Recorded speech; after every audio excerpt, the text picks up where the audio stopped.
তার সাথে যারা আছেন সবাইকে অভিনন্দন। কমল মেবি এ ভেরি নেম, নামটা হচ্ছে কমল, হচ্ছে হৃদয় ছুঁয়ে দেয়। আমাদের নেতা জিয়া রহমান সাহেবের কি বলি আমি, কি নাম হচ্ছে, ডাক নাম কমল। অনেকে জানে না, কিন্তু এটা আমাদের হৃদয় ছুঁয়ে দেয় যখন এই নামটা শুনি। তো সেখান থেকে যখন কোনো কিছু শুরু হয়, স্বাভাবিকভাবে তার পেছনে প্রেরণা, উদ্যোগ, ভালোবাসা অনেক কিছু চলে আসে সামনে। এবং আজকের এই উদ্যোগ যেটা স্বাস্থ্যসেবা, আসলে সামাজিক কর্মী এবং কল্যাণমূলক কাজ, এটা কিন্তু যে কোনো উন্নত দেশে এটা কিন্তু একটা স্বাভাবিক কাজ। এবং প্রত্যেকটি প্রতিষ্ঠানে আপনি দেখবেন, বিদেশে ইউনিভার্সিটি, কলেজ, স্কুল, সব জায়গায় এটা কিন্তু একটা স্বাভাবিক কাজ। ওই স্কুলের ছেলেমেয়েরা, কলেজ, ইউনিভার্সিটির ছেলে মেয়েদের কাছে এই কাজটা একটা রুটিন কাজ। তারা সামাজিক কর্মী হিসেবে কিছু সময় দিতে হয়, তাদের লেখাপড়ার অংশ হিসাবে, তাদের শিক্ষার অংশ হিসাবে এই সময়টা একেবারে একটা কালবট করে আলাদা করা আছে। প্রত্যেককে কিছু না কিছু সমাজকর্মীর সাথে যুক্ত হতে হবে। এর মধ্যে মেডিকেল সার্ভিসটা একটা, পরিচ্ছন্নতা আছে, পরিবেশ আছে, ব্যক্তিগত সমস্যা আছে। এগুলো সবসময় একেবারে স্বাভাবিক জীবনযাপনের মধ্যে লেখাপড়ার অংশ হিসাবে এটা সব বিশ্বে ভালো ভালো দেশগুলোতে হয়ে থাকে। তো আমি আনন্দিত, এখানে যদিও বা সেইভাবে প্রাতিষ্ঠানিকভাবে ঢাকা ইউনিভার্সিটিতে এখন কিছু হয়নি, অন্তত যারা এটার উদ্যোগ নিয়ে সামাজিক একটা কল্যাণমূলক দিক এখানে নিয়ে আসছে তাদেরকে আমি অভিনন্দন জানাই, ধন্যবাদ জানাই। ঢাকা ইউনিভার্সিটিতে এটি তো বাংলাদেশের সবচেয়ে বড় বিদ্যাপীঠ। আসলে এক্সাম্পল তো এখান থেকে হতে হবে। এরা যে এক্সাম্পলটা সেট করবে, এটা সারা বাংলাদেশের শিক্ষা প্রতিষ্ঠানগুলো ফলো করবে। সুতরাং আমি একটু অবাক হয়েছি, ঢাকা ইউনিভার্সিটিতে কোনো ফার্মেসি নেই। এত বড় একটা ইউনিভার্সিটি, এত বড়, এতগুলো ছাত্রছাত্রী, শিক্ষক, শিক্ষার্থী, এখানে একটা ফার্মেসি থাকবে না, এটা অবিশ্বাস্য একটা বিষয়। মানে এর অর্থ এইটাই যে আমাদের স্বাস্থ্যসেবার প্রতি আমরা কতটুকু অসচেতন।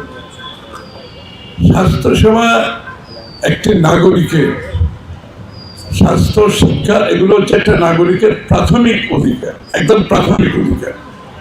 এই জায়গাটা আমরা ভুল করতেছি, যে আমাদের প্রাথমিক অধিকারগুলো ভুলে গিয়ে আমরা বিনিয়োগের জায়গাগুলো বেছে নিয়েছি। অনেকটা ওয়েস্টেজ, দুর্নীতির মাধ্যমে বাংলাদেশের মানুষের ট্যাক্সের টাকা নষ্ট করছি আমরা। এই জন্য আমাদের নতুন যে বাংলাদেশের আকাঙ্ক্ষা, আগামীর বাংলাদেশের যে চিন্তা, সেখানে আমাদের কোথায় বিনিয়োগ করব, আমাদের অর্থনৈতিক মডেলটা কী হবে, আমাদের প্রত্যেকটা বিনিয়োগ এটা সঠিকভাবে হচ্ছে কিনা, এটার ভ্যালু আছে কিনা, এই বিনিয়োগের রিটার্ন আছে কিনা, এই বিনিয়োগের জনগণের উপকার হচ্ছে কিনা, এই বিনিয়োগ আমার স্বাস্থ্যসেবা, শিক্ষা নিশ্চিত করছে কিনা, এই বিনিয়োগ পরিবেশ রক্ষা করছে কিনা, এই ক্রাইটেরিয়াগুলো এখন আমরা সিদ্ধান্ত নিয়েছি। আগামী দিনের বাংলাদেশে যদি আমাদের সুযোগ থাকে দেশ পরিচালনার, আমরা সিদ্ধান্ত নিয়েছি এই বক্সগুলো ঠিক করতে হবে। যে কোনো বিনিয়োগ করা হবে, এই বক্সগুলো আমরা ঠিক করতে হবে। এই সব বক্স ঠিক করার পরে যদি আমরা দেখি প্রত্যেকটা বক্সের ঠিক করা হয়েছে, সেখানে বিনিয়োগ হবে। অর্থাৎ বাংলাদেশের জনগণের ট্যাক্স পেয়ারের টাকা যথার্থভাবে আমাদেরকে বিনিয়োগ করতে হবে। এটা হচ্ছে একটা দিক। একটা হচ্ছে ঢাকা ইউনিভার্সিটির যে স্বাস্থ্যসেবার মধ্যে অনেকগুলো দিক আছে। আমি জানি না এখানে আপনাদের মাদক সাথে জড়িত কোনো সমস্যা আছে কিনা ঢাকা ইউনিভার্সিটি, এবং থাকলে কত বড় সমস্যা, এই বিষয়টা নিশ্চিত করা দরকার। কারণ মাদক, আমি দেখছি বিশ্বের বড় বড় ইউনিভার্সিটিতে মাদকের সমস্যা আছে। একেবারে হার্ভার্ড, কেমব্রিজ থেকে শুরু করে সব জায়গায় কম বেশি মাদকের সমস্যা আছে। শিক্ষা একদিকে অনেক উঁচুতে, আবার মাদকের সমস্যা আছে। যদি ঢাকা ইউনিভার্সিটিতে না থাকে তো ভালো, যদি থাকে এটা মাদকের সমস্যা আছে, এটা বিশাল ব্যাপার। মানে আমি তো মনে করি এটার জন্য কৃতিত্ব দিতে হবে ঢাকা ইউনিভার্সিটিকে।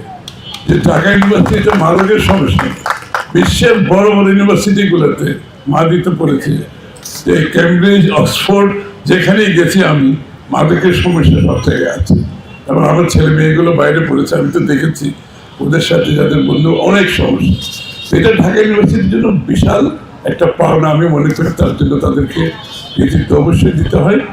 তবে একটা জিনিস মাদি কিছু কভার করেছে, যে স্বাস্থ্য সেবা এটা হচ্ছে নাগরিকের প্রাথমিক অধিকার, শিক্ষা সহ। এই জন্য আমরা স্বাস্থ্য সেবার যে প্রোগ্রামগুলো নিয়েছি সবগুলো বলেছে, এখানে হচ্ছে preventive health care is very important. যে প্রতিরোধমূলক স্বাস্থ্যসেবা দিয়ে আমাকে শুরু করতে হবে, যাতে আমার স্বাস্থ্যের সমস্যা না হয় সেই কাজগুলো কিন্তু আমাদেরকে প্রাথমিকভাবে দেখতে হবে। এবং সেই জন্য প্রিভেন্টিভ হেলথ কেয়ারের জন্য যে মেজারগুলো, সেটা ঢাকা ইউনিভার্সিটি নেওয়া উচিত এখান থেকে। এবং সরকার হিসাবে আমাদেরও পরিকল্পনা আগামী দিনে আমাদের স্বাস্থ্যসেবার কথা যখন আমরা বলছি, আমাদের প্রথম উদ্যোগ হবে প্রতিরোধমূলক স্বাস্থ্যসেবা, প্রিভেন্টিভ হেলথ কেয়ার। এরপরে দ্বিতীয় পদক্ষেপ যেটা হচ্ছে প্রাইমারি হেলথ কেয়ার। তারপরেও যদি মানুষ প্রাথমিকভাবে যে স্বাস্থ্যসেবায় কারো যদি সমস্যা হয়, তার জন্য আমরা বিনামূল্যে প্রাথমিক স্বাস্থ্যসেবার প্রতিজ্ঞা করেছি জাতির কাছে, বিনামূল্যে প্রত্যেকটি নাগরিকের জন্য।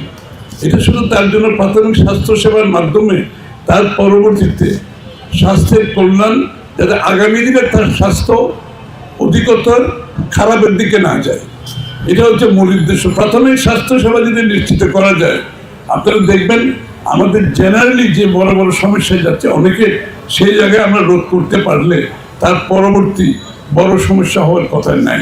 এই জন্য আমরা প্রাথমিক স্বাস্থ্যসেবাকে বিনামূল্যে প্রত্যেকটি নাগরিকের কাছে পৌঁছে দিতে চাই। এবং তার আরেকটা দিক আছে, প্রাথমিক স্বাস্থ্যসেবার মাধ্যমে প্রত্যেকটি পরিবার, আপনারা যারা আছেন আপনারা জানেন, প্রত্যেকটি পরিবার কিন্তু মাসে 5 থেকে 10,000 টাকা খরচ আছে না? প্রত্যেকটি পরিবারের 5 থেকে 10,000 টাকা প্রাথমিক স্বাস্থ্যসেবায় খরচ নাই? আছে তো, সবাই খরচ করে, কেউ বুঝতে পারে না। আজকে 500 টাকার মেডিসিন, কালকে ডাক্তারের ফিস করতে করতে এই টাকাটা আপনার পকেটে থেকে যাচ্ছে।